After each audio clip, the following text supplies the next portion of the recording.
तो ये हमारे सोचने के तरीके जो होते हैं, इसमें जो बायसेस होते हैं, उसकी वजह से ऐसा होता है। जैसे हमें लॉस पसंद नहीं है, प्रॉफिट पसंद, तो हमने ये मान लिया है कि प्रॉफिट अच्छा है, लॉस बुरा है। ये हमारा बायस, इसलिए हमको लॉस नहीं चाहिए, लॉस सहन नहीं होता है, इसलिए उस लॉस को हम एक्सेप्ट नहीं कर पाते हैं और उस लॉस को प्रॉफिट में कन्वर्ट करने के लिए जुगाड़ लगाना शुरू करते हैं। तो इसके वजह से क्या होता है कि जो छोटा लॉस है वो बड़े लॉस में कन्वर्ट होने की गुंजाइश बढ़ती है। तो हम सबको ये समझना है कि लॉस और प्रॉफिट सिर्फ रिजल्ट्स है, सिर्फ रिजल्ट्स है।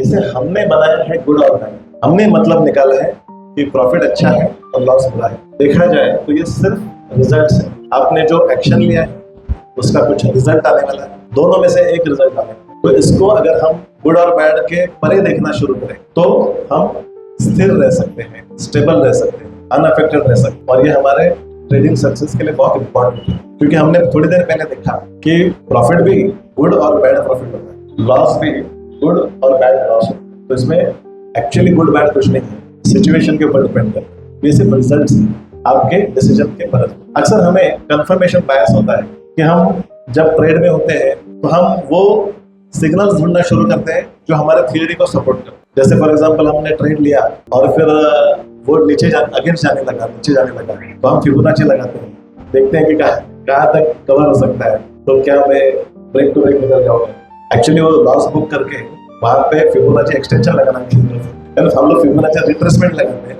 तो कंफर्मेशन बायस हम ढूंढते रहते हैं, कैसा लगता है कि अभी एवरेज करेंगे तो यहाँ तक तो पहुंच ही जाएगा। तो हम सिग्नल्स ऐसे ढूंढने लगते हैं जो हमारे ओरिजिनल थियरी को सपोर्ट करें और रियलिटी को हम एक्सेप्ट करने के लिए तैयार नहीं रहते, इसलिए प्रॉब्लम में फंसते जाते हैं। और एक रिसेंसी बायस होता है कि जो भी रिसेंट इवेंट्स है, जैसे अभी बजट आया था तो अच्छा बजट आया तो मार्केट बूम होगा, क्योंकि पिछले दिन बहुत मार्केट भागा था और जिनको फोमो हो गया था, फियर ऑफ मिसिंग आउट, अरे कल के रैली तो छूट गई, पर अभी तो मोदी अनाउंसमेंट करेगा, अभी जैसे बीजेपी के सीट्स बढ़ेंगे तो मार्केट ऊपर जाएगा।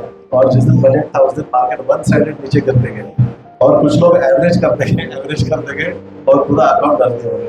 तो ये रिसेंसी बायस जो होता है कि कल मार्केट भागा था और आज भी मार्केट भागेगा, तो ये रिसेंसी बायस भी हमारे डिसीजंस को अफेक्ट करता है। तो चार्ट बता रहा है कि लोग प्रॉफिट बुकिंग कर रहे हैं, पर हम सोच रहे हैं कि नहीं, यहाँ से पलटेगा। ये रिसेंसी बायस भी हमारे डिसीजंस को अफेक्ट करता है।